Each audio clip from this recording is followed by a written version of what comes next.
Bonjour! Bonjour! No. Time for bladder check. Check. So it's a show? It's a lifestyle. It's a religion. My emotions! My emotions! I'm still French. Ouais, c'est pas faux. I'm a woman, Mary. I can be as contrary as I choose. Non, moi je crois qu'il faut que vous arrêtiez d'essayer de dire des trucs. Hello, hi, I'm Laura. I'm gonna watch The Wire Season 5, Episode 3. Today I'm gonna watch Episode 3 and Episode 4. I'm sick again. It has been like 3 weeks now that I'm sick, you know, that I'm talking with my nose, you know, being blocked like that, with my voice, you know, like it's scratchy inside and all, and it's nothing more than that, but it's exhausting for me, and I'm so sorry for you guys, because with these videos, for sure my voice is different than usually. I know that some trolls are gonna be like, girl, you have a really annoying accent, whether you're sick or not, so we don't feel the difference.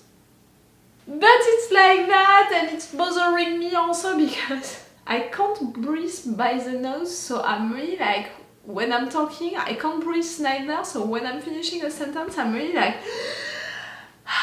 I can breathe. Finally, I can breathe. That was just a fair warning before beginning that little session of binge watching of The Wire. If you don't know it, I'm binge watching The Wire. I hope that you know it, you know. I hope that for those of you who are interested by watching reaction videos of The Wire, you are there since a long time, since the beginning of my binge watching, and we really spent time together, you know, for all of these 4 seasons that we discovered together, that we loved together, like truly the season 4, the season 2. They are right there in my heart. They are my favorite ones. I cried so much during these seasons. So many stuff happened and so many characters that I loved died. It killed me so much. But at the same time, this show is so well written, so well done, so well played. And you know, all of these deaths, they were not simple, they were not easy, you know, they were not just to play with the emotions of the viewers. They were really logical with the situations, with the stories that the writers wanted to write, to tell, and also the messages that they want to put into their show.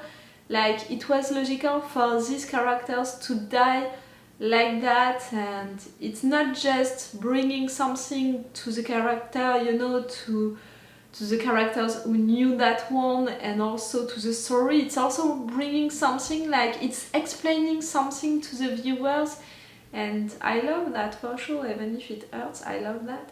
And that's it, this is the final season of The Wire that I'm discovering with you guys. Today I'm gonna watch episode 3 and 4 together, that's gonna be something. You know, I'm gonna be close to the middle of this final season. And let's say that the last episode that we watched together, when I finished it, I was so shocked. Like, I think that I really spent entire minutes at the end of it just being like, McNulty really did that.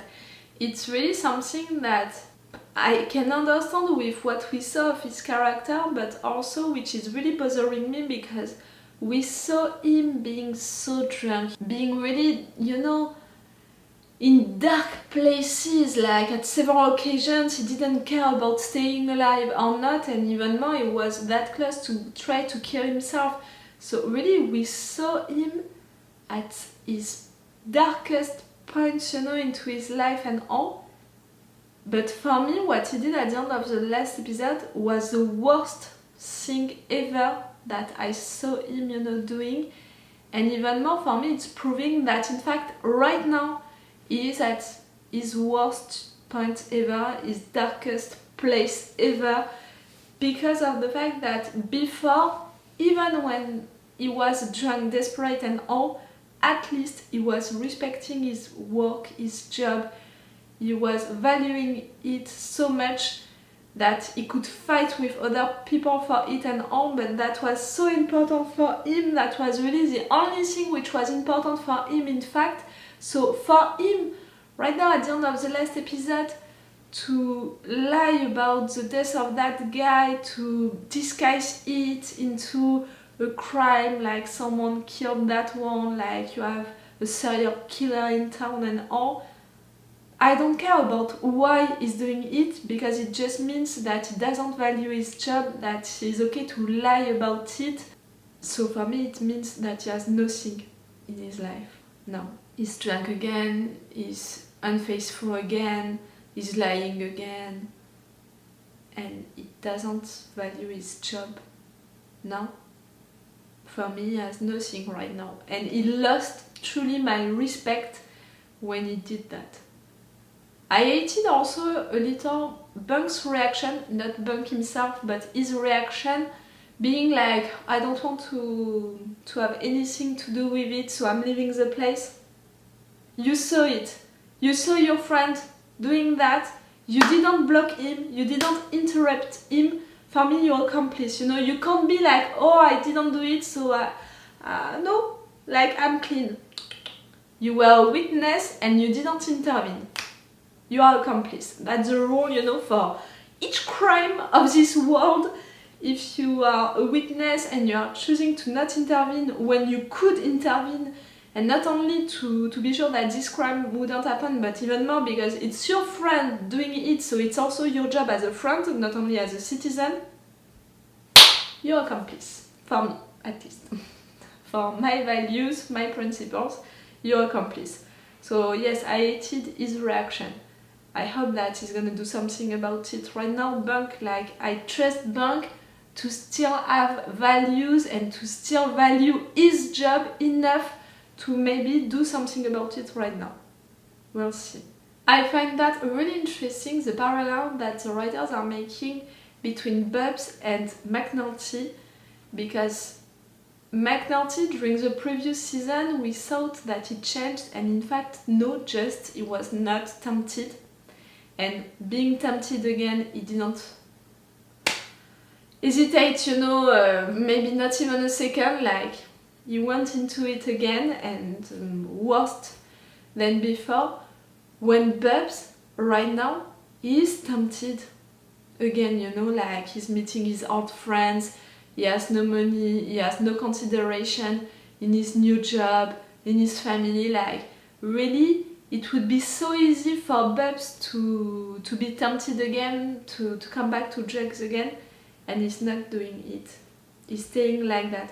Okay, he needs to confront himself with what happened to Sherrod, to talk about it and all, but it's really something like step by step. When he would be ready, he's gonna do it, and I'm just so proud of the fact that Bubs can resist to it, and Bubs really wants to change. Okay, it's rough, okay, he's not there yet, but we can see that he wants to change and that he's doing stuff to change. McNulty maybe wanted to change, but clearly it didn't last for long. So for me, there is that parallel that the writers are making into this season. We had also during the previous episode another parallel between that lie that McNulty did and also that lie that this journalist did about that fake kid who wanted to go to that sport game and who couldn't. Clearly it was a lie, and the fact that you published that story, even if you had doubts about it, it's killing me. As a former journalist, it's killing me, really, and if at some point it's gonna be discovered, I hope that it's gonna be the right person who is gonna be cut from that newsroom, because you know, into that kind of case, sometimes it's not the journalist who is taking the responsibility of it, sometimes it's the editor, you know, the publisher, the one who chose to publish it, so it can be in fact the one who didn't agree to publish it, who in fact is gonna be cut, because he's the one who is taking the responsibility of what is being published. But yes, as a former journalist, I think that you saw during the two first episodes of this season that I have little things to say about this job and what can happen into a newsroom, and some little things, you know, some little informations that I can tell you. I hope that you appreciate it. I'm not saying that it's happening like that into your country, into US and all. I'm saying into the newsrooms, you know, in which I worked for newspapers in France. It worked like that. Okay, I'm gonna stop this intro right now. Let's go for this episode. Remember that if you want to have my Patreon, on which we have 4 episodes of Advance, it's really a lot. It means 2 weeks of Advance. It means that when you're watching this on YouTube, you can already have my reactions and my thoughts to the next episode, like to the episode 7. It's really a lot. If you can be interested by that, if you want to support me, to have this reaction part, you know, in an extended way, meaning that it's gonna be at least 10 minutes longer on my Patreon. And if you're only interested by The Wire, you can just subscribe to the level 2, meaning only €5 for the entire month, and you're gonna have access to all of the videos that I'm gonna publish during the month, and also all of the videos that I published before that. You know, if you're discovering my channel with this video, you can binge watch, in fact, all of the seasons that I watched with you guys on my Patreon, having already all of this extended reaction part, if you can be interested. Okay, let's go for this episode. We don't do scrub homeless killings. No transient locales, no nearest, no dearest, no one gives a fuck. Cases stay open. Oh, in fact, you have such a good heart. You thought about them when you decided to do that. Right, Jimmy? You jump with murders on us that we can't solve. You're fucking the squad's clearance rate. Fuck the fucking numbers already. The fucking numbers destroyed this fucking department. For that, I agree. These are fucking murders. Ghetto murders, but still. I came back out of the Western to work this kid. I came back out on a promise, and they're gonna keep that promise. Whether they know it. What about your promise to your girl to stay like you were?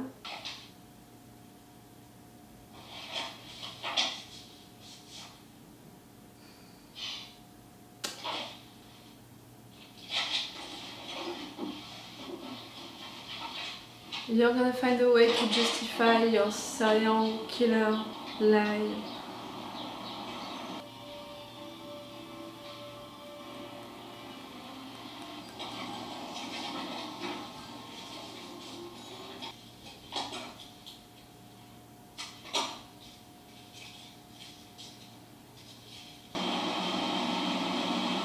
To lie about things that much, like, oh!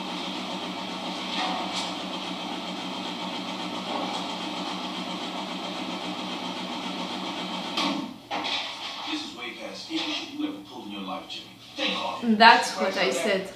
It's the worst he ever did. They go pull Crutchfield this morning, put it back in the rotation. That's on them, but you can't fucking right. That's on them. A triple murder, and 12 hours later they leave one detective alone on it. And what are you gonna prove by lying with your shit? Extra red name or two on the board. Yeah, unless you got caught. When this fucking is gonna catch me? Most of the guys up here come catch the clap in a Mexican whorehouse. So it's okay to be bad because they are bad? I found an open homeless case which Ray Cole worked. I wrote a ribbon into his office reports. So there's 3. Our guy didn't have a red ribbon. That's where I'm headed. Jesus. Listen to yourself. Upstairs wouldn't jump on a real serial killer. Fucking Marlo. Well, maybe they need the make-believe. Yeah, maybe you're the asshole just lost his fucking mind. You fuck you? Yes. He tried. Mostly he just fucks himself. I'm not just disappointed now. I'm really like, I don't respect him anymore at all. Your piece took a bad bite there. 35 inches down to 12. Yeah, well, it's my fault for giving it up to the A section. When you discover that, you know that they cut your piece. First, it's bad for the ego. And second, you're really like, why am I walking, you know? What's the point? Wrong zip code. They're dead where it doesn't count. If they were white, murdered in Timonium, you'd have had 30 inches off the front. Do you think that it's I because drove of down that? to the Port Covington plant this morning to get a copy. You ain't the first to do that. She loves her job, she's valuing it. Tell me that there is a camera, you know. I want for him to be stopped. Even if it means for him to be fired. None of the nails that I can see. I hate you right now, Jimmy, and Chicago has given us some specific budgetary targets that will require some hard choices throughout the newsroom. Put your clip up together and find a new home. Marlo has sent us a memo outlining. oh, you can leave, you. We don't care. The aorta should have elasticity to it. In addition to the fractured hyoid and the bruising, I got signs of a struggle around the body. A couple of witnesses who thought they heard sounds of a struggle inside the house. Also, that ribbon you snipped off, it might tie to other cases. The ribbon my own investigator missed at the scene. Cause and manner is homicide by strangulation. I've seen the excellent work we've done here in Baltimore. The sooner we start meeting with you individually, the sooner I can answer all of your questions. Omar. Oh no. It's really like into Malcolm in the middle, you know, Dewey. You live, you die, you live, you die, you die, you die, you die, you live, you die, you live. The Greeks players! No. We're back here. Andreas, right? Need you to get a word to find us. You got a new friend. Never used a name. Standing on Marlo came past with a gift.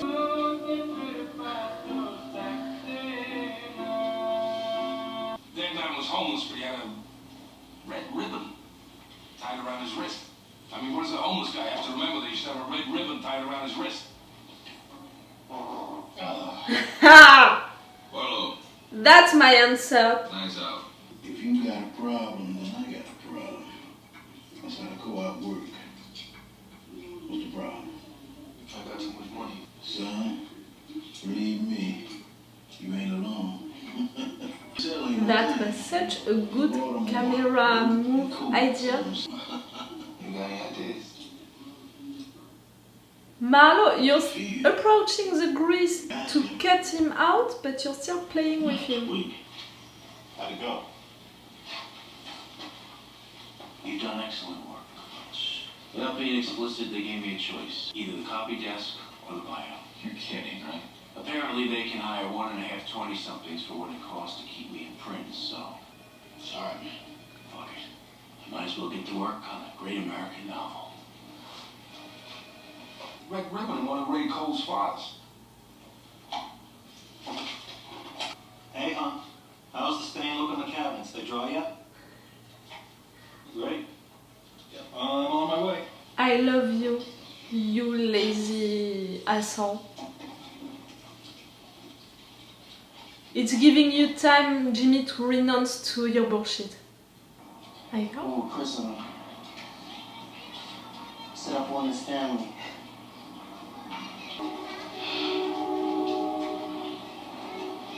Everything's so serious now.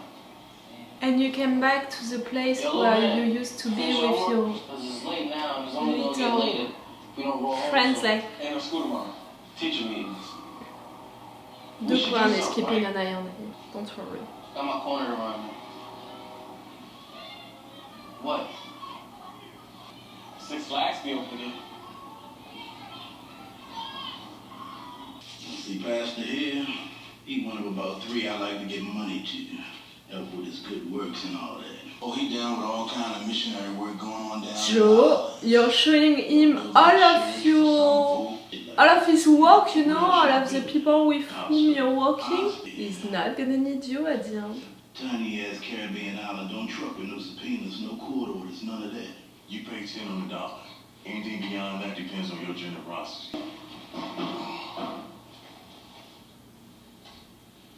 I'll give his friend in the shit camp, Burrell. He's talking to people and considering replacements. So you outsource? Rawls, deputy of operations, might have a job for a few months, but there's a front runner from deep in the department. Cedric Daniels. Who's his Daniels? Chief detective, polished, holds a law degree, brought closure to some high-level cases. His ex-wife got herself elected. you're telling him about Daniel, so he's gonna help you to sell him to the ministers, you know, to Nerys. And this is Angel who? Huh? Ministers? Nerys? You want to see if they can live with this fella here, right? You're really a good journalist. Guess you're not up for a story? I need something worked out right away. Mayor's thinking about firing the police commissioner. He's floating the idea anyway. Yeah, no problem. All over. What do you know about Daniels? Who is he? CID commander. Came out of the Eastern DEO. Married to the Daniels that won the council seat in 06. Hoping to clean up that district after they shit-canned Bunny Coleman.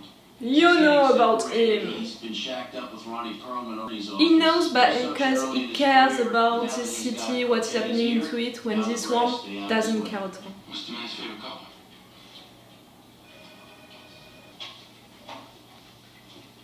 You sure? Yeah, what the hell? I'm already on the clock. While Mr. Deadwood here's working the story, see if you can feed him some React bolts. It's dirty money. It stinks. Huh? Everything runs through Joe. Everything's clean with Joe. Ain't a problem. He didn't agree to work with you, but at least he accepted your meeting.